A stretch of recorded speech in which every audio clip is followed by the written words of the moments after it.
வாழ்க்கையோட தொடக்கத்தில் இது 9வது நாள். என்ன 3 நாள் ஆளக்கானோம், இன்னைக்கு இந்த 9வது நாள்னு வீடியோ போடுறீங்க அப்படின்னு சொல்கிறது எனக்கு புரியுது. திடீர்னு ஒரு ட்ரிப்புக்கு பிளான் பண்ணிட்டாங்க. போஸ்டிங் எல்லாமே டிலே ஆயிடுச்சு. அதனால இந்த 3 நாளையுமே இந்த ஒரு பதிவில் பார்க்க போகிறோம். ஆக்சுவலாக ஃப்ரைடே மார்னிங் எப்பயும் போல நான் ஒர்க்கு கிளம்பிட்டேன். அதுக்கப்புறம் ஒர்க்லாம் முடிச்சுட்டு மதியானம் டீ சாப்பிட்டுருந்தேன். அந்த டைம் எங்கள் அப்பா கால் பண்ணிட்டு ஊருக்கு போகிறோம், வேன் எல்லாம் புக் பண்ணியிருக்காங்க, இந்த மாதிரி சரி நம்மளும் போகலாம் அப்படிங்கிற மாதிரி ஐடியா பண்ணியிருந்தேன். நான் சரி ஓகே, நம்ம இப்போ தான் சீரியஸ் ஆரம்பிச்சிருக்கோம், வீடியோஸ் வேறு நிறையா போட வேண்டியது இருக்குது, ஒர்க் இருக்குது, சரி அப்புறம் போகலாமான்னு ஐடியா பண்ணேன். ஆனால் இருந்தாலும் அந்த ஊருக்கு போய் 7 வருஷம் ஆச்சு, ரொம்ப நாள் ஆயிடுச்சு. எல்லாத்தையும் போகிற வழியில் ட்ராவல்லே பிளான் பண்ணிக்கலாம் அப்படின்னு சொல்லிட்டு நெக்ஸ்ட் டே மார்னிங் என்னென்ன பண்ணணும், என்னென்ன எக்யூப்மெண்ட் கொண்டு போகணும்னு சொல்லிட்டு கேமரா, லேப்டாப் எடுத்துட்டு அதுவே ஒரு பேக் ஃபுல்லாக நிறைஞ்சிருச்சு.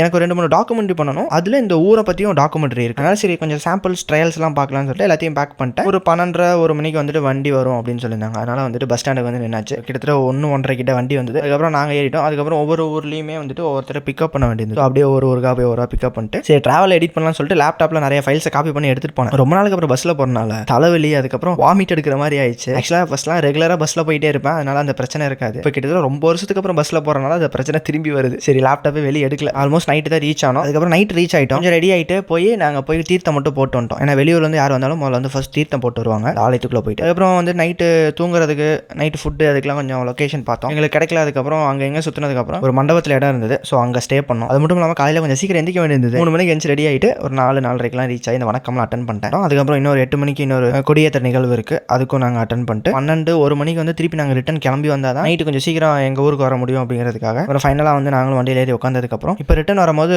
ரூட்டை மாற்றிடலாம், பழைய ரூட் லேட் ஆகுதுன்னு சொல்லிட்டு புது ரூட் வழியாக அதுக்கப்புறம் ஊர் சேர்றக்கே ஒரு 9 மணிக்கு மேலே ஆயிடுச்சு நண்பர்களே. ரொம்ப டயர்டு. ஒரு வழியாக ஒரு 10 மணிக்கிட்ட வீடு சேர்ந்தாச்சு நண்பர்களே. இந்த வீடியோட கடைசி பகுதிக்கு வந்துட்டோம், பார்க்கலாம்.